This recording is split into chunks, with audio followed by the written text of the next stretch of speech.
պատվարժան դատարան, նրան լսեցին արգարժան հիմնավորումները, որոնց կապակցությամբ կասեմ հետևյալը։ Նախ սկսենք մի քայլ հետևից։ Կալանքի շարունակականության դեպքում դատարանը յուրաքանչյուր անգամ առաջին հերթին ստուգում է թե նախորդ կալանավորման որոշման ինչ ռիսկեր են արձանագրվել, արդարացված է եղել արդյոք այդ ռիսկերը, ինչու է անձը մնացել կալանքի տակ, այդ անհրաժեշտությունը ինչու է կայացել։ Եվ բաժի գործունեությունում կա եւ դիտաշներ եկել, որ առաջին իսկ կալանքից սկսած ունեցել են խոչընդոտման մեկին, թե կալանքի մեկին խոչընդոտում։ Դրա հիմքում դրված է եղել ապացուցման ակտիվ փուլը, վկաների հարցաքննություն, վկաների վրա ազդեցություն եւ այլն եւ այլն։ Այսօրվա վիճակով մենք որ տեսնում ենք տեսնում ենք ինչ վիճակ է, ինչ ներկայացվել։ Մենք հասկանում ենք, որ արմատապես փոխված է իրավիճակը։ Նախ ուզում եմ արձանագրենք ու դատարանը խիստ գնահատի այն հանգամանքը, որ սրա նախորդող կալանքում եղադրանքի կողմը չարաշահել է եւ կորզել է դատարանից կալանքը, դատարանի, այսպես ասած, խաբել, որովհետեւ արձանագրված է, որ ակտիվապացուցման փուլում են բազմաթիվ վկաներ կան, որոնց պիտի հարցաքննեն եւ կալանքը պայմանավորված է եղել հենց դրանով։ Սակայն մենք տեսնում ենք, որ կալանքից 9 օր հետո գործը փակվել է ու ուղարկվել է դատարան։ Եվ մենք տեսնում ենք, որ դրանից հետո ոչ մի գործողություն չի կատարվել, ոչ վկա, ոչ բան, տեղի ունեցել մի հատ փաստաթղթի զննում, այսինքն կաբինետային գործողություն։ Ինչ է ստացվում։ Մենք խաբում ենք դատարանին, ասում ենք գործ ունենք անելու, կորզում ենք կալանքը, հետո հանգիստ շունչ քաշելով նստում ենք, կարծես ոչինչ չի եղել, բայց պատասխանող։ Այսօրվա նյութերով ակնհայտ է, որ որևէ վկայի հարց չկա։ Ինքնին ապացուցվում է, որ կալանքի երկարացումից մինչ այս պահը Մկրտիչ սրբազանը գտնվում է ապօրինի կալանք, որտեղ ռիսկերը արդարացված չեն եղել։ Հիմա հարգարժան մեղադրողն ասում է, բան չի փոխվել։ Նախաքննական կալանքը շարունակում է պահպանվել հիմքերը։ Էն էլ ոնց է փոխվել, արմատապես է փոխվել։ Դատակոչված չի ոչ մի վկա, որոնց վրա ապօրինի, այսպես ասած, ճակերտավոր ազդեցությամբ էր ենթադրվում կալանքի հիմքը։ Չկա այդպես բան։ Ուր են այդ վկաները, որոնց վրա ազդեցություն։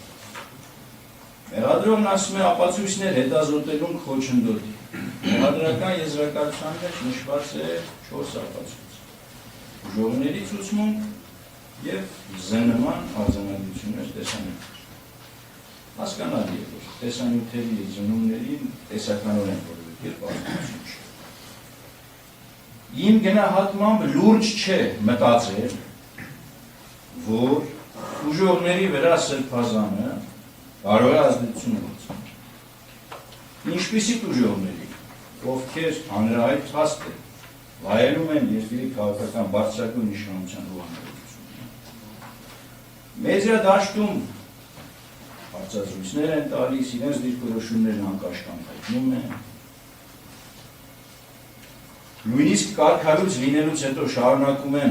հակաերգրեցական վարք դրսևորել ու հանգարց մենք ասում ենք այս մարդուն սրբազանին կալանավորել, որ հանգարց շազդի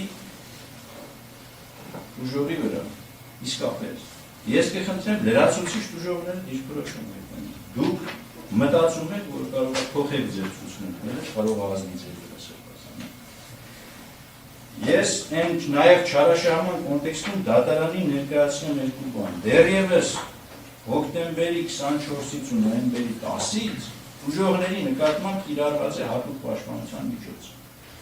Իրենց ընտանիքի անդամների ուղեկցում եւ այլն եւ այլն։ Իմ գնահատմամբ մենք տրամաբանական հակասության մեջ ենք։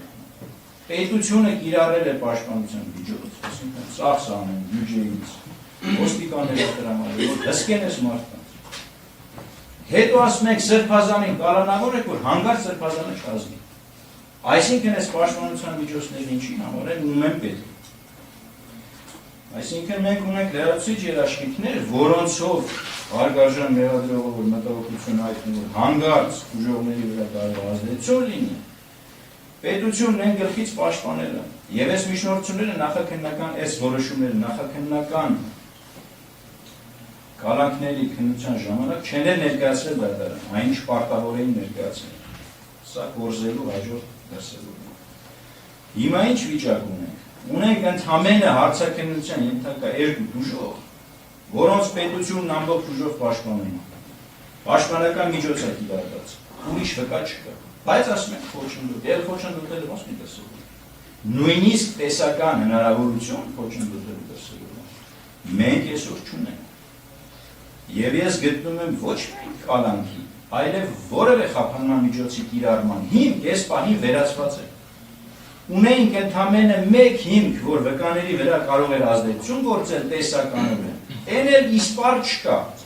այս գործում ոչ մի վկա չկա։ Տեսականորեն հարցաքննման ենթակային ուժող պաշտպանված են պետության կողմից եւ հավելյալ ասեմ, իսկապես լուրջ չէ մտքի ծերով անգամ անցկացնել, որ հանգարց կարող է Ստեփան Ասատրյանը կամ Արամ Այստախմազյանը փոխի իրացուցմունքը սրբազանից ազդվելով։ Ու այս պայմաններում մենք հանգիստ միջնորդում ենք, ասում ենք սրբազանի պայմանանքի, դա շարունակականությունն արդարացված է։ Այսինքն գործը դատարան ուղարկելով արդեն ապացուցել ենք, որ արդարացված չէր նախորդ ռիսկերը դատարանի արձանագրած։ Պատվարժան դատարան, երկար բարակ չցանրացնեմ իմ գործընկերները կհրացնեմ։ Ես գտնում եմ, որ այս պահին որևէ խափանման միջոցի չկա եւ անհապաղ կալանքը ենթակա է վերացման։ Այսքան։